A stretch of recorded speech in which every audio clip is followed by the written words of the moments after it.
Hey everyone, welcome back to our channel. If you're new here, please subscribe. I'd really love that. If you're returning, how you doing today?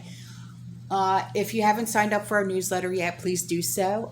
The October newsletter will be sent out within the next couple of weeks, so you don't want to miss that one. And plus, we're still sending out September's newsletters as well. So, grab your coffee.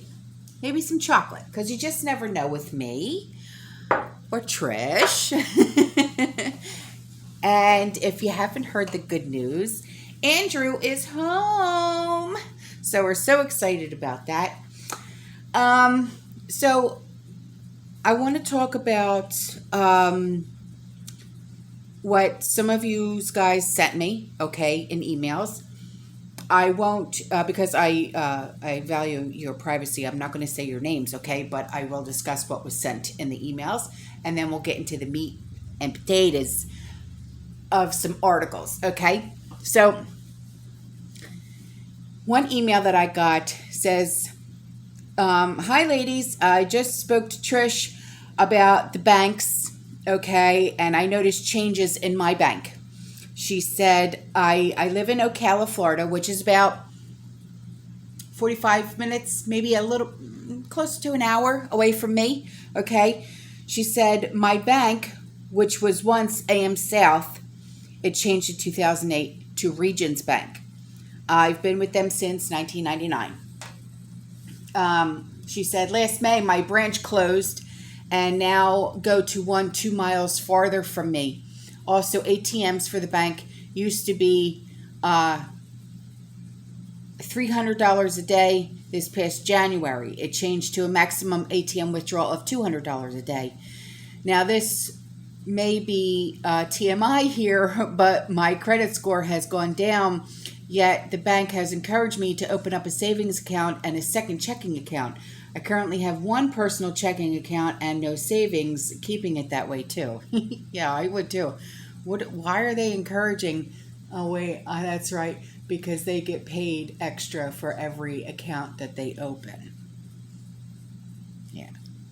So, also, once again, Walmart shortages, limits. My neighbor went there today, and since March 2020, bottled water has been limited to one per person.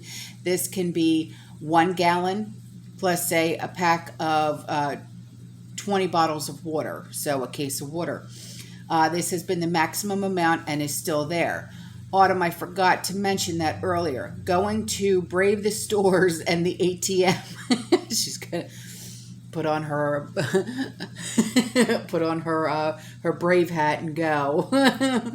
I need to put money in the bank, taking it off the AM Scott card and putting it into the checking account to pay credit cards tomorrow, braving the Publix store, and Money Store will update if there are any limits and shortages tomorrow. God bless and ciao.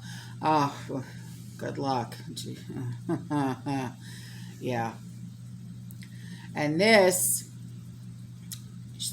one's, she's in Houston, okay? She says, we've been doing okay regarding groceries, etc. so far. I'm sure it's only a matter of time. However, my brother has an oil and chem business. Of course, it's in Houston, right?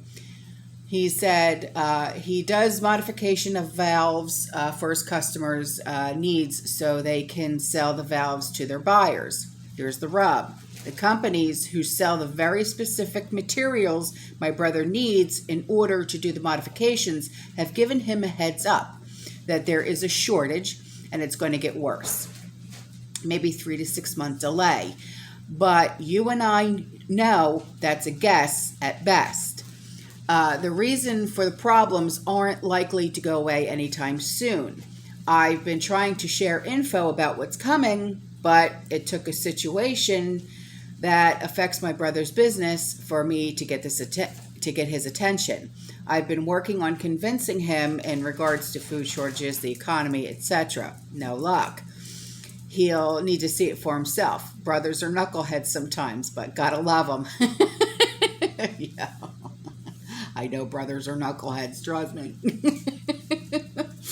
So that's the ones on that. So now let's get into the meat and potatoes. Okay, so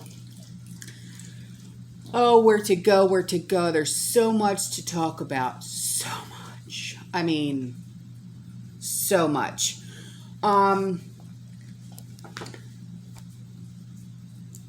Trish had sent me an article last night, and I didn't know if I wanted to talk about it because I generally leave New York stuff up to Jason over at the Angry Prepper. But I didn't see him release a video on this, so I guess I'll go ahead and talk about it. So this is just a computer model, and they usually change, right? But this one shows that there's a New York City hurricane impact of a Category 5. So usually this is very accurate. I'll just say that, okay? But I don't want anyone to sit here and panic and say, "Oh my God," don't do that. Their very reliable computer weather model is showing a Hurricane Sam, okay, making landfall in New York City by next Friday, October 1st, as a Category 5 hurricane. Can it happen? I don't know. I mean, it's like weathermen can be wrong, the computers can be wrong, but it's like, no, listen, why not just prepare for it anyway? You know what I mean? If the computers are wrong, good. You know what I mean? Good. So Tropical Tidbits is one of the most reliable weather outlets on the planet when it comes to tropical storms and hurricanes. And the guy has a track record like no one else, and so far has been right on the money. So it's a real eye-opener when one of the weather models he uses forecasts Hurricane Sam, which is presently in the Caribbean Sea, hitting New York City next Friday as a Category 5 hurricane. I really hope not, because when you guys got hit with Ida, that was like, because even Trish and I were talking about this last night, and she's going, then it's going to hit us where she's at in New England. You know what I mean? So, that's precisely what the ECMWF computer model is showing. Now, it is important to reiterate, this is just a model. So, like I said, computers can be wrong. So don't take this and say, oh my gosh, we're getting hit next Friday. No, computers can be wrong. So it's over a week away and plenty can change at this time. So prepare for it and leave it at that. You know what I mean?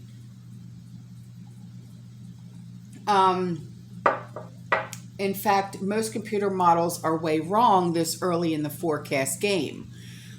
So it's highly likely that things will change, maybe even dramatically, and the storm may go harmlessly out to sea. Okay. But then there's this other little gem of a weather forecast model showing high pressure ridge presently over the northeastern U.S. will dip far enough south that its lower bands will encompass Hurricane Sam and draw its motion directly into the East Coast. The concerning part is that this second model, GEFS, is also highly reliable and is usually very accurate. So now we have two models showing an East Coast landfall and a very major hurricane, possibly right into New York City and northern New Jersey. So don't panic, please. Just plan accordingly, right? And, but prudence dictates that responsible folks should make a plan, like we should all do.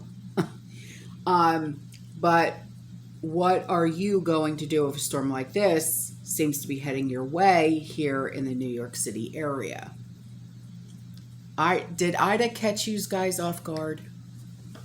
I, Seriously, did it catch you off guard?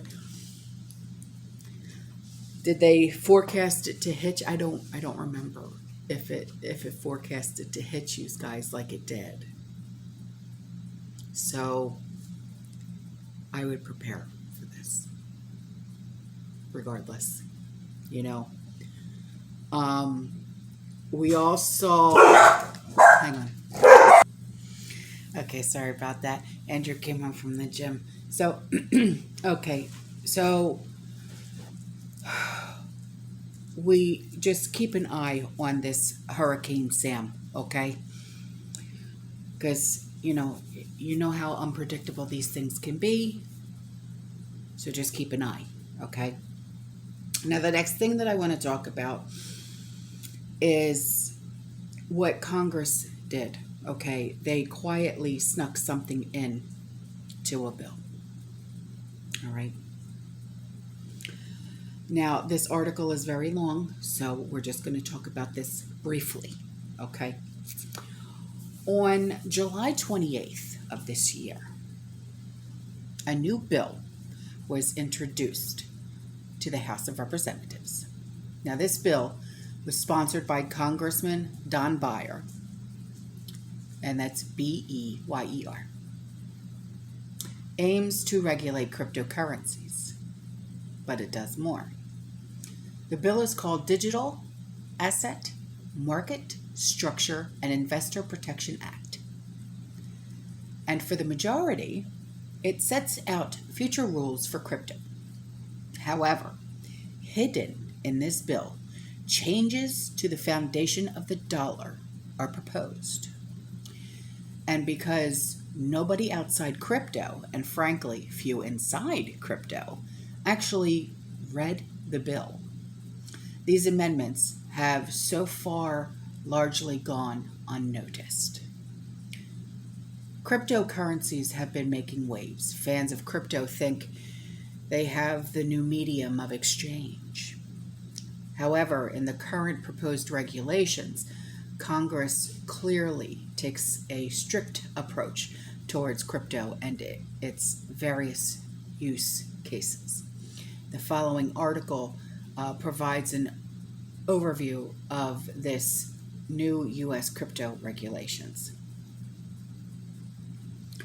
So I will leave everything, okay, in the description box below, like I always do, so you guys have your ways of looking things up, because I know you like to have everything at the tips of your fingers, you know what I mean?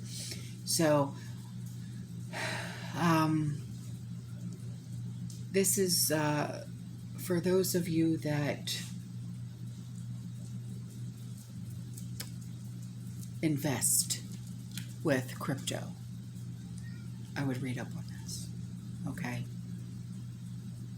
But like Trish says, if you don't actually have it in your hand, do you actually own it? So, I would look into this just a little bit more before you invest even more. I really, really would. So, the next thing that we should discuss is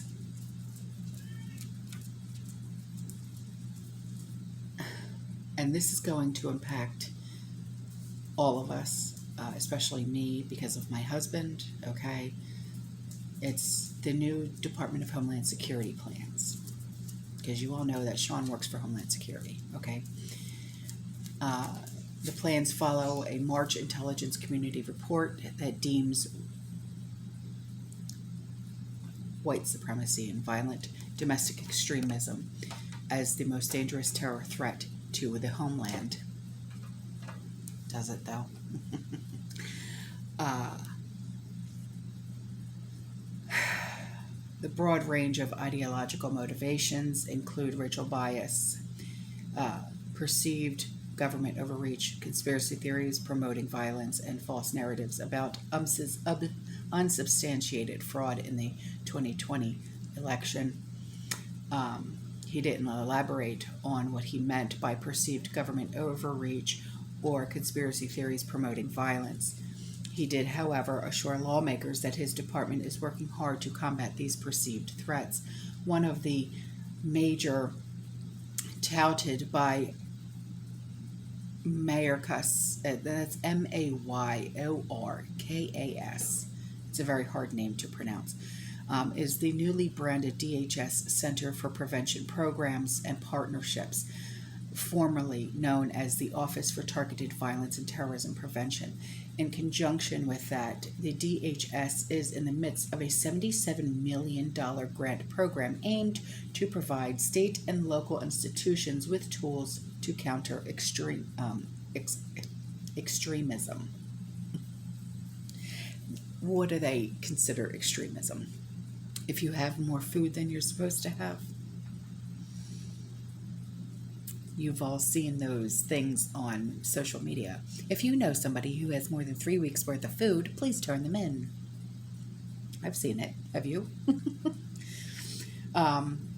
So I will leave this in the description box below, the link to this, because this is terrible. Yeah, Department of Homeland Security, Alejandro Mayorkas is touting a raft of new programs aimed to combat domestic extremism.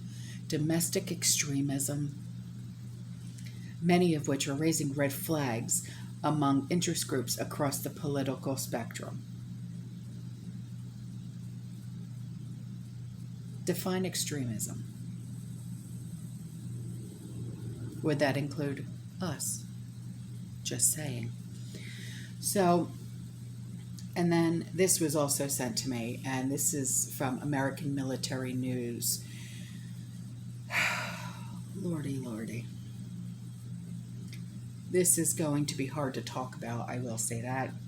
A female Fort Bliss soldier was assaulted on Sunday by a group of male Afghanistan evacuees at Fort Bliss Dona Ana Range Complex in New Mexico. Officials confirmed this to American Military News. The incident was first reported by Pop Smoke Media on Friday.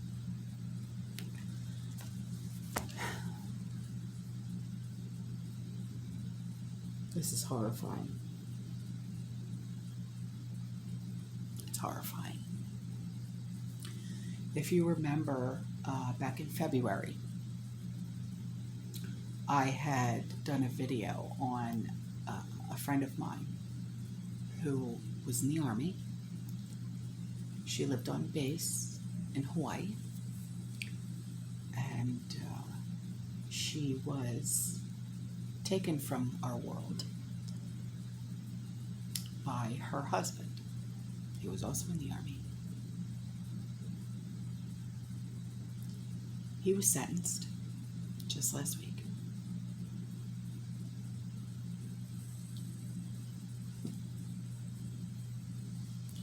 His reasoning for taking her away from us was he had to get rid of her somehow. He was sentenced to 62 years for taking Selena Roth away from us. He will be doing his time at Leavenworth.